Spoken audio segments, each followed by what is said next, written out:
What would you do if you inherited an old, decaying floating house on a quiet lake and inside you found a hidden chamber filled with lost art, wartime relics, and treasures worth millions, all left behind by people who were never supposed to be forgotten? What started as a mysterious inheritance soon became one of the most powerful discoveries of forgotten history, and Ava's choice to protect it would touch hearts around the world. But before we dive in, tell us, where are you watching from? We love seeing our global family in the comments. Let's get started. Most people in Willowmere had long forgotten the old house floating on the far side of Silver Pine Lake. For years, it sat quietly near the reeds, its white paint chipped by wind, its once grand windows fogged with age. Locals called it May's Folly, a half-house, half-barge thing that never moved, never lit up at night, and seemed like it belonged to another lifetime. Some said it was haunted, others thought it should have sunk by now. But Ava Whitmore didn't believe in ghosts, and she certainly didn't believe in fairy tales. At 31, she was a woodworker scraping by on weekend markets and small commissions. She lived modestly, split her time between her tools and caring for her grandmother, May, who had raised her with calloused hands and soft stories. When May passed away, Ava expected nothing more than a few photo albums and maybe a carved jewelry box. Instead, the will simply read, "To Ava, I leave you the house on the lake. She holds things I never had the courage to explain. Maybe now, she'll let them be known." 3 days later, Ava stood at the edge of the dock, clutching a rusted key and staring at the strange old floating house still tethered to shore like a secret that refused to drift away.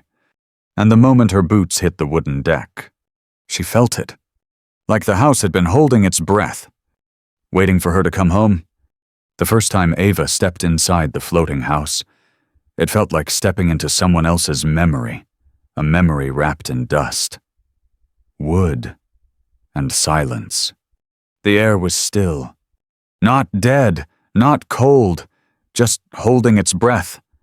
The wooden floor creaked beneath her feet as she walked, each step echoing off walls once rich with life.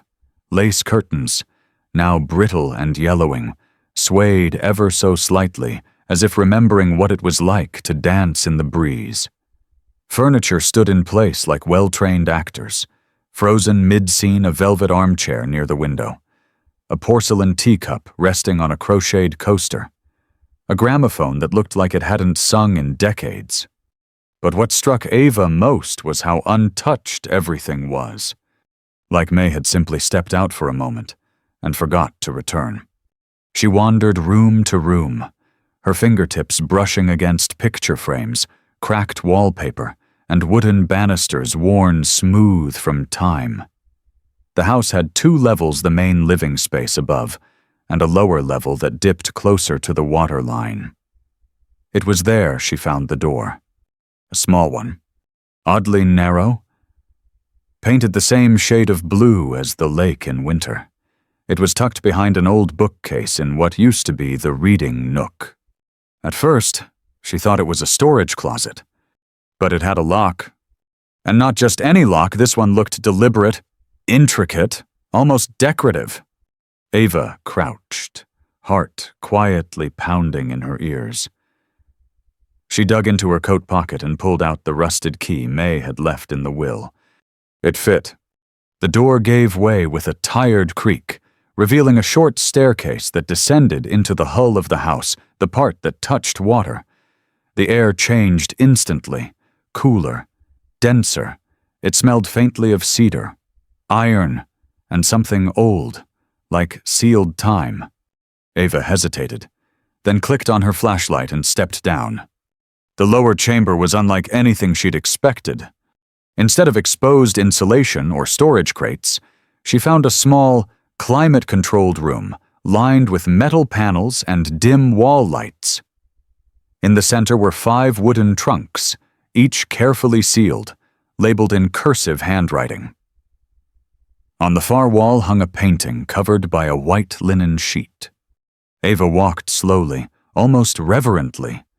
She knelt by the first trunk and lifted the lid. Inside, carefully wrapped in silk, was a violin. Old, perfectly preserved. She lifted it just enough to see the name etched along the neck. Antonio Stradivari, 1726. Her hand trembled. She opened the second trunk. A stack of black and white photographs. War scenes. Refugee camps. Political leaders. Each one marked with the signature Kappa at the bottom. The third held letters in multiple languages. German, Russian, Yiddish, all addressed to someone named M. Whitmore. The fourth trunk revealed a small sculpture bronze, abstract, and unmistakably signed Brancusi. Ava sank to the floor. This couldn't be real. This wasn't just family heirlooms. This was a collection. Historic, rare, hidden. She sat there for a long time, the silence pressing around her like a warm weight. Then she noticed the real projector mounted in the far corner, old but recently dusted. There was a note taped to it. "Play me." Her hands were shaking as she clicked it on. The motor whirred. The screen flickered to life against the paneled wall. And there she was. May. Younger than Ava had ever seen her.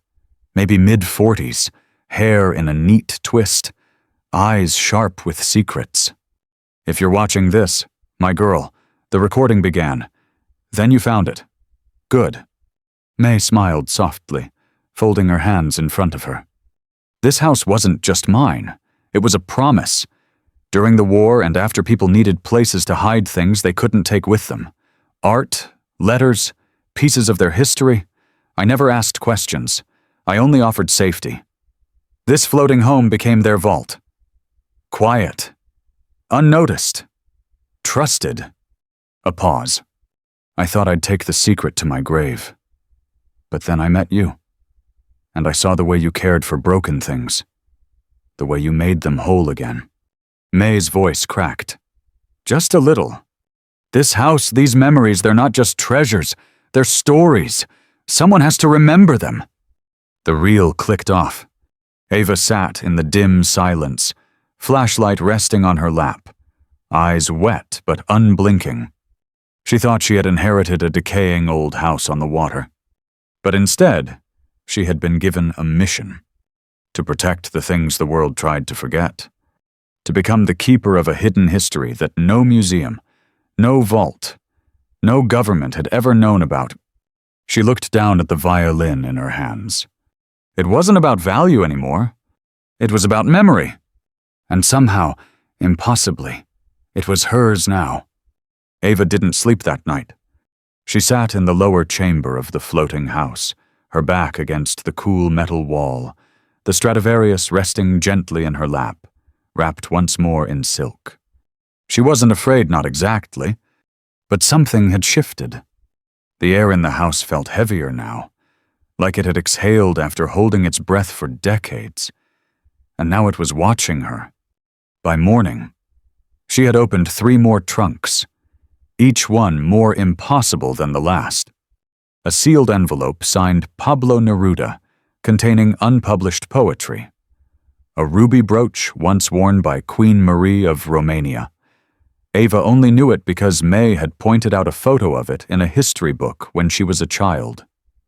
And then, tucked beneath layers of linen, a hand-bound diary written entirely in Yiddish with pressed violets between its pages, and the name Shana Goldstein, 1939 etched on the front.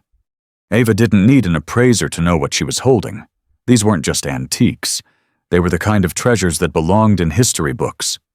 She began documenting everything, taking photos, labeling crates, writing down every detail she could remember. Her phone storage filled up in hours. She had no intention of selling anything. Not yet.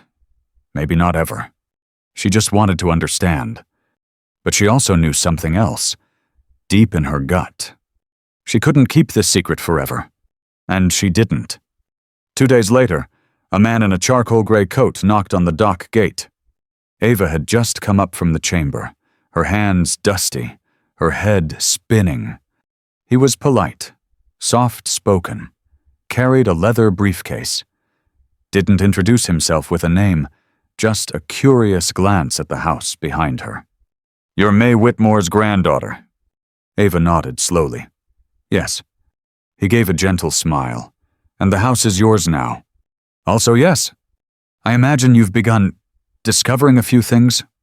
Her fingers tightened slightly around the railing. "Depends what you mean by things." The man's eyes twinkled with something that wasn't quite kindness. "Let me be clear. Miss Whitmore, items of significant historical value, especially those of international importance, sometimes carry entanglements, legal gray areas. If you've come across anything like that, it would be best for your safety to let the proper channels step in." Ava tilted her head. "And who exactly are the proper channels?"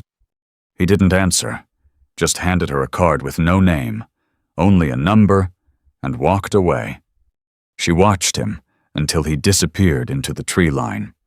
That night, Ava changed every lock on the house, bolted shut the entry hatch to the lower chamber, rewired the old security lights May had once installed years ago.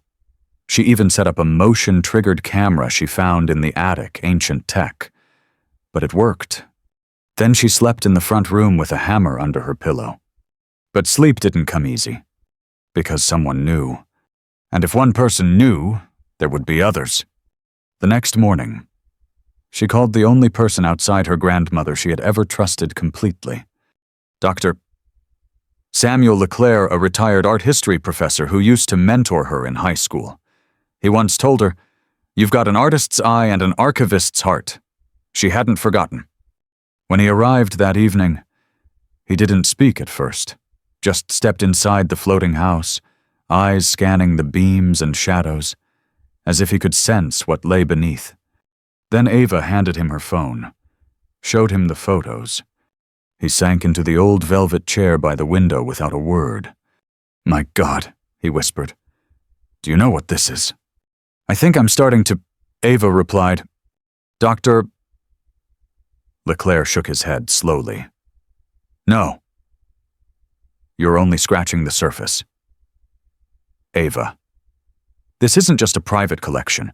This is a refuge, a hidden archive of some of the rarest and most endangered items in modern history. This should not exist." And yet, he looked up, eyes glassy. "Here it is." Ava nodded. "And now I don't know what to do with it." He exhaled. "Then we do the only thing we can do. We protect it." But protection wasn't enough, because that same night, at exactly 2 to 14, the motion sensor tripped. The red light blinked on Ava's screen. Someone was on the deck. She raced outside barefoot, flashlight in hand, breath burning in her lungs.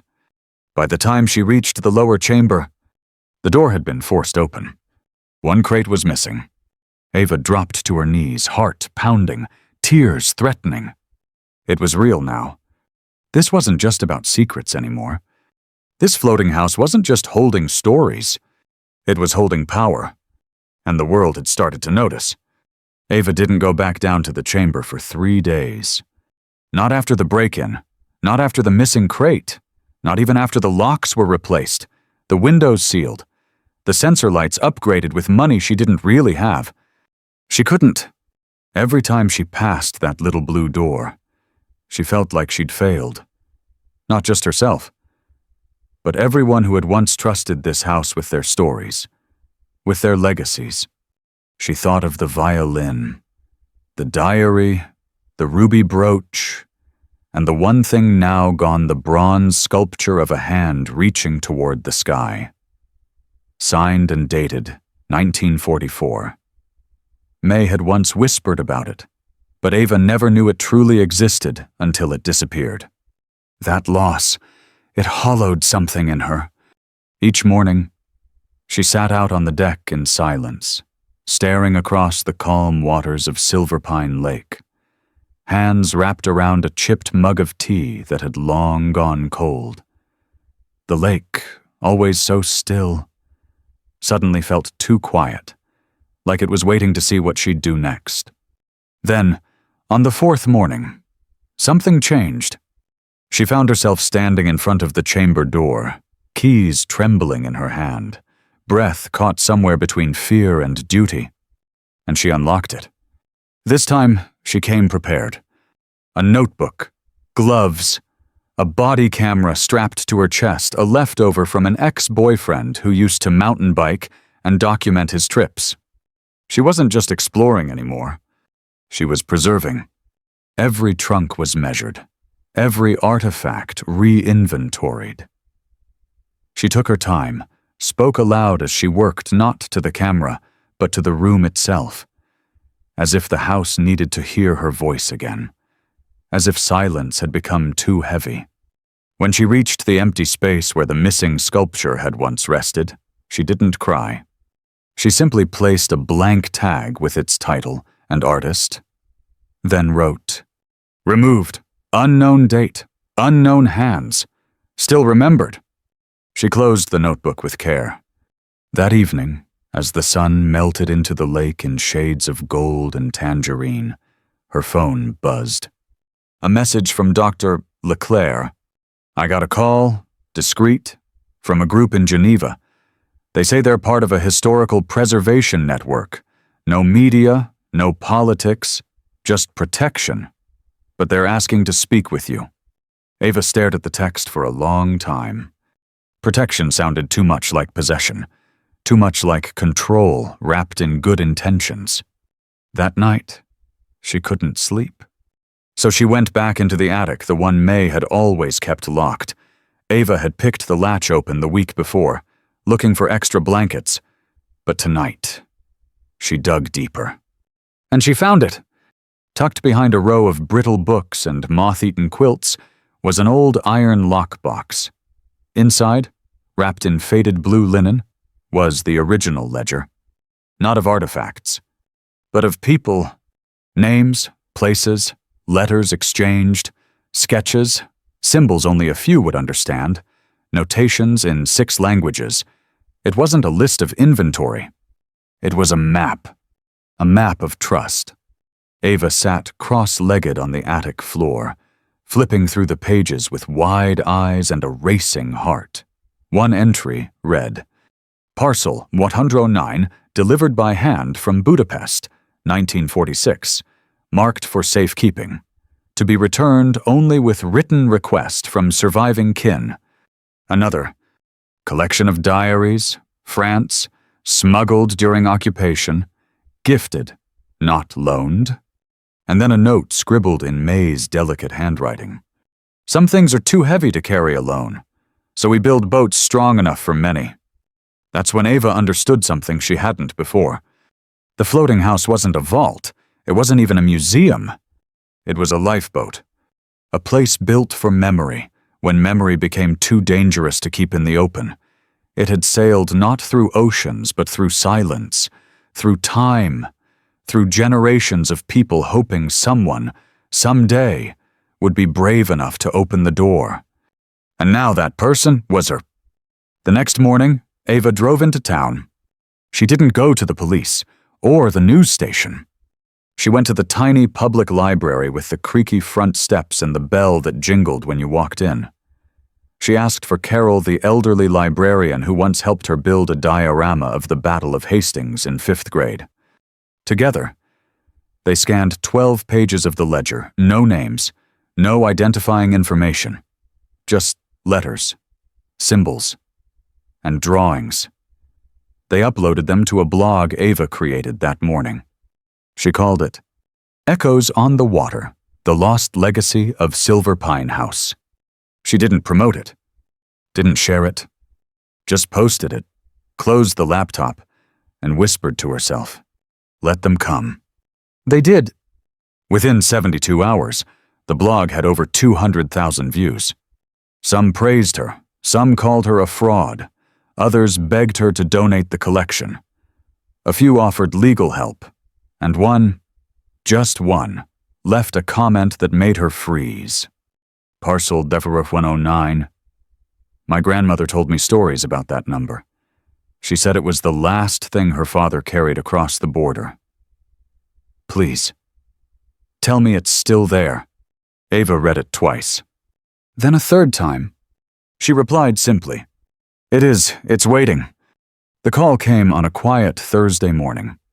Ava was sitting on the front deck of the floating house, sipping weak coffee from a tin mug, wrapped in an old quilt that smelled faintly of her grandmother's lavender soap. The lake was still. The world, for a moment, felt almost normal. Then her phone buzzed. Unknown number. She let it ring. She wasn't in the mood for more concerned collectors, nor the occasional threatening message wrapped in politeness. But the voicemail made her sit up straight. Ms. Whitmore. This is Elise Raymond from the National Museum of Cultural Preservation in Washington. See, we've come across your blog, and if what you found is authentic, you may be in possession of the most significant unsanctioned private archive of 20th century cultural artifacts in North America. We'd like to speak only if you're open to it. Ava listened to it 3 times. Not once did the voice mention money, or legal risk, or ownership. Just one word: preservation. She stared out over the lake, heart thudding, the fog that had settled inside her since the break-in, the theft, the fear it began to lift, ever so slightly. For the first time since May's passing, Ava didn't feel alone in what she'd inherited. 1 week later, a pair of vans rolled down the narrow gravel path leading to the cove. No press, no government badges. Just a small team of curators, conservationists, and 2 historians, one of them nearly in tears the moment she stepped aboard. They didn't storm in, didn't take control. They asked for permission, and Ava gave it. The house, for the first time in decades, began to hum with life again. Each artifact was gently catalogued, photographed, and secured. The lower chamber was treated with modern temperature controls, and the old trunks were reinforced, not removed. Ava insisted on one thing. Nothing leaves the house. It's part of them now, and they're part of her. No one argued. One of the team, a young preservationist named Jonah, knelt quietly before a box Ava hadn't opened yet. His hand shook as he peeled back the lid. Inside was a rusted metal pendant with a Hebrew inscription. He turned to Ava, voice barely above a whisper.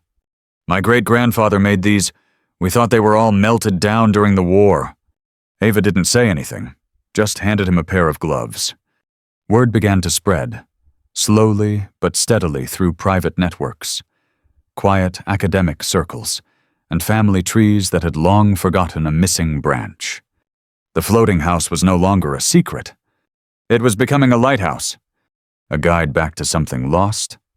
That night, Ava and Dr. LeClaire sat on the roof deck, the lake reflecting stars like scattered glass.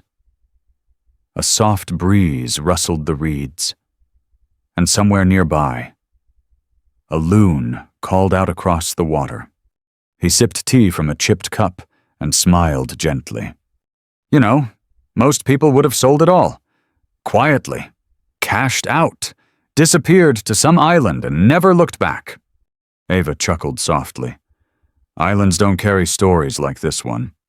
He leaned back, gazing upward. So what happens now? She thought about it. Not just the house or the treasures, but the people. The ones who had sent their memories here. The ones reaching out now. The children of the children of the children who had no place to say, "This is where I come from." She spoke slowly, deliberately. I think the house stays what it is.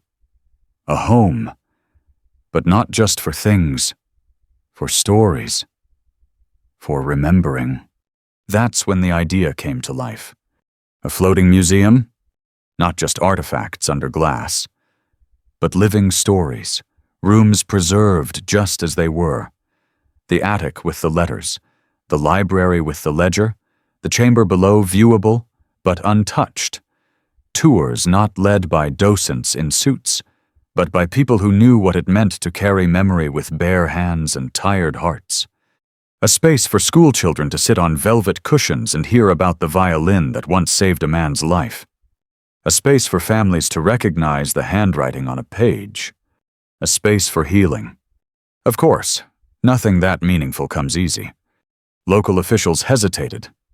Permits, regulations, liability concerns.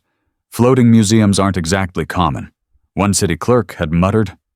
But Ava didn't argue. She invited them in. She gave them tea and let them hold history in their hands. She introduced them to Dr. Leclerc, to the Jewish historian who had cried when she found her grandmother's locket, to the preservation team that promised economic growth. Slowly, resistance turned to resolve.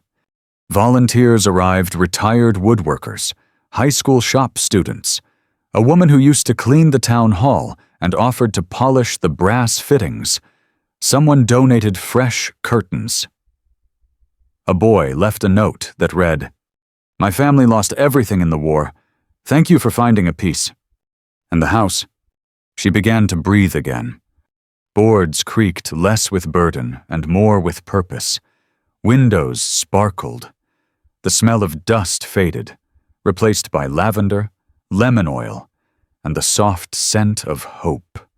On the day the non-profit status was approved, Ava stood at the end of the dock with the wind on her cheeks and a folder in her hands. Inside it, a trust, a mission, and a promise. She looked up at the floating house, no longer just an inheritance. Now, it was a legacy, one she would spend the rest of her life honoring. Ava never wanted the spotlight, but somehow, 2 months after the non-profit was approved, she found herself standing behind a podium at the National Conference for Cultural Recovery in Chicago. A velvet curtain behind her, rows of scholars, curators, journalists in front of her, and a shaking piece of paper clutched in her hands. She wasn't a speaker. She wasn't polished. She didn't have degrees or letters after her name. She was a woman who had inherited a house that floated on memory and grief and impossible beauty. And now, somehow, it was her job to make the world understand why that mattered. She stepped up to the microphone, cleared her throat. "Hi, my name is Ava Whitmore, and I'm not an expert in anything but broken furniture and hand-sanding cedar shelves." A quiet laugh rippled through the crowd. "But I inherited something strange and heavy and precious. And I think if someone hadn't told the story, it would have died beneath the floorboards." Her voice caught, just a little. "So I'm here, not because I know what I'm doing, but because I think remembering is worth the risk of being wrong sometimes." She spoke for 17 minutes. About May, about the missing sculpture, about the email from a granddaughter who thought she'd never see her grandfather's handwriting again, about the violin and the boy who cried when he heard it played for the first time in 80 years. When she stepped down, the room stood. Not for the house. For her. The days that followed blurred. Interviews. Emails. Features in magazines with names she didn't recognize. A letter from a family in Poland saying the floating house had helped them reconnect with lost cousins. A call from a documentary producer. And a message from the Smithsonian that simply read, "You've reminded us what museums are supposed to be about. But not all attention is kind." One morning, a viral blog accused her of faking everything. The photos were staged. The ledger, forged.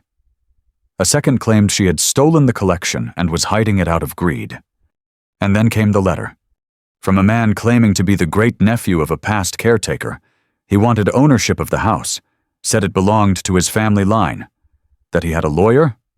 Ava sat on the edge of her bed that night, alone in the floating house. Her hands were dirty from fixing the drainpipe in the back room. Her inbox was full of venom. Her heart felt like a string pulled too tight. She wept. Not loud. Just the kind of crying that comes when you're so tired you don't have space to be strong anymore. She slid to the floor in the kitchen and buried her face in her knees. She whispered, "I didn't ask for any of this." Then came the sound of tiny footsteps, bare feet against wood, and a small voice. "Aunt Ava." She looked up. It was Lucy, her niece, 7 years old, with wild hair and a crumpled piece of paper in her hands. "I made something for you." She handed Ava the paper. It was a hand-drawn map of the house, crayons in every color, each room labeled in messy letters, and at the center a stick figure with red boots and a heart drawn over her chest. "That's you," Lucy whispered. "You're the heart of the house now." Ava broke. She pulled Lucy into her lap and held her like she was made of glass. That night, everything changed. She realized the house wasn't hers to protect out of obligation.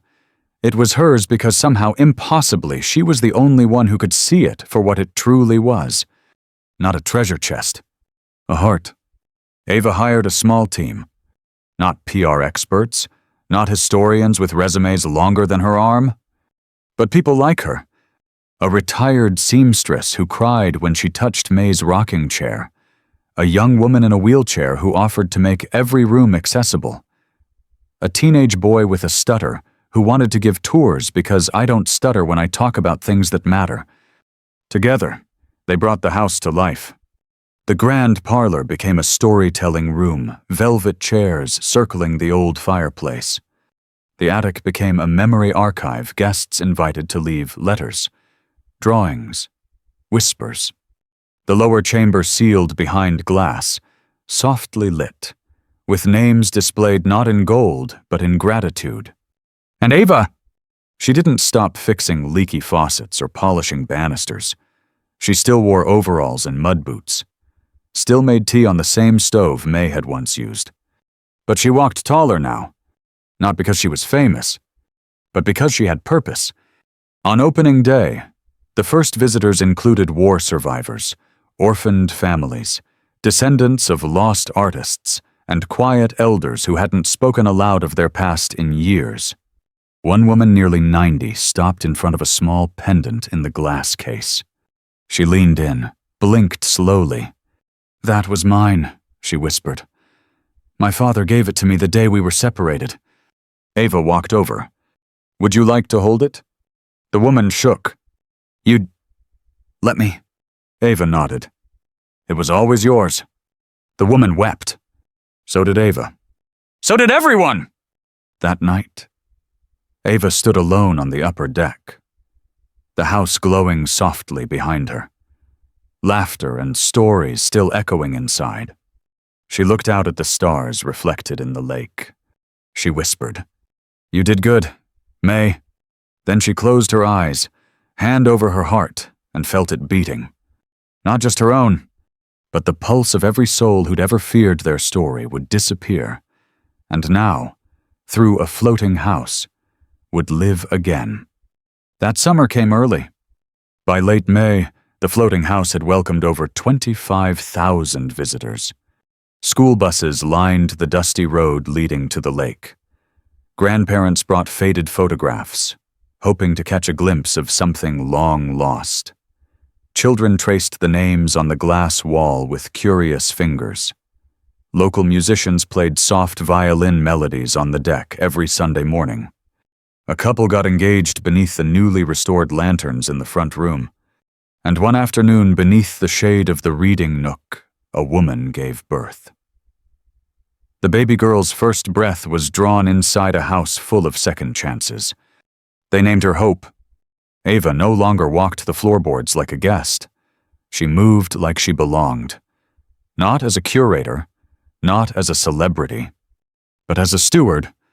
The house no longer felt like something left behind. It was beating, alive with memory, with music, with meaning.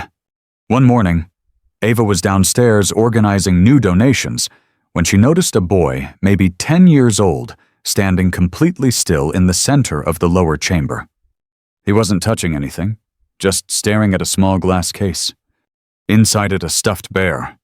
Faded brown, one ear missing, a blue button where the other eye should have been. The boy's parents were nearby, speaking softly to one of the volunteers. But the boy, he didn't move. Ava walked over gently, crouched beside him. "It's okay," she whispered. "You can talk if you want." He turned slowly, then pulled something from his pocket, a torn, black and white photo. 2 children standing beside a steam train. One of them held a stuffed bear. That same bear. My great-grandma used to tell me about it. He said it was the only thing she had left after the crossing. She thought it was lost forever. Ava felt her throat tighten. She looked at the bear, then at the boy, then back at the case.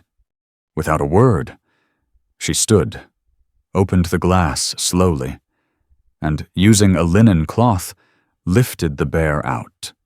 She knelt down, placed it gently in his hands. The boy's eyes welled with tears. "Are you sure?" Ava nodded, voice cracking. "It was never ours. It was just waiting to be remembered." His mother gasped softly from behind, covering her mouth. His father wiped a tear away. And Ava, she watched as the boy held a piece of his family's soul like it was the most fragile thing in the world. Because it was... Moments like that never made headlines. But they were everything. They were the reason May had hidden those trunks. They were the reason the house had waited so long. And they were the reason Ava had stayed, even when she could have run. Weeks passed. The museum was awarded National Landmark status. The collection was digitized, archived, protected. Items that could be returned were. Others were traced, studied, and celebrated. And every visitor left a message behind. On paper boats. It had become a tradition. Every guest was invited to fold a small origami boat and write a message, a name, a wish, a goodbye. Then set it afloat in the lake beside the dock. By midsummer, hundreds bobbed gently on the water like tiny vessels of memory. Messages like, "Tell my grandfather I found his story. You are not forgotten. I see you now. Come home." On the 1-year anniversary of the house's opening, Ava stood quietly near the edge of the dock, watching the community gather. Dr. Leclerc was there, older, slower, but smiling. Lucy wore a lanyard with Junior Guide printed proudly in gold. The baby named Hope slept in her mother's arms. Volunteers passed out the paper boats. Children dipped their fingers in the lake. And as the sun began to set behind the trees, casting a soft golden light over the rippling water, the crowd began to hum a song. No one had rehearsed it. No one had planned it. But the melody rose soft, aching, beautiful, a harmony of hundreds, a lullaby for the forgotten.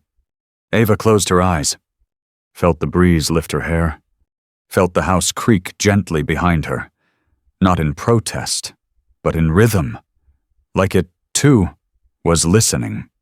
She placed a boat into the water. On it, she had written, "Thank you for choosing me." That night, long after the last visitor had gone, Ava sat in the parlor with the old lantern burning low. She opened her grandmother's journal, the last page, untouched. She added one final note. Legacy isn't what we leave behind. It's what we choose to carry forward. And I choose this. Not because it's easy, but because it matters. She closed the book, walked to the window, watched the moon shimmer across the lake, and smiled. Because she knew she hadn't just saved a floating house. She had helped the world remember how to listen. And somewhere, somehow May was smiling too. Ava didn't set out to be a hero. She didn't seek legacy or recognition. She wasn't just a girl who inherited a floating house. She was the woman who turned a forgotten memory into a living legacy. Ava knew now the history she uncovered wasn't just her family's secret. It belonged to every child searching for where they came from, every elder afraid their story might be lost, every soul who ever whispered, "Remember me." Because for Ava and for those who come after, the greatest treasures aren't gold or jewels. They're the stories we choose to save. The end. Up next, 2 more unforgettable stories waiting to be told. Click to keep remembering with us, and don't forget to hit subscribe if you believe the past is worth protecting.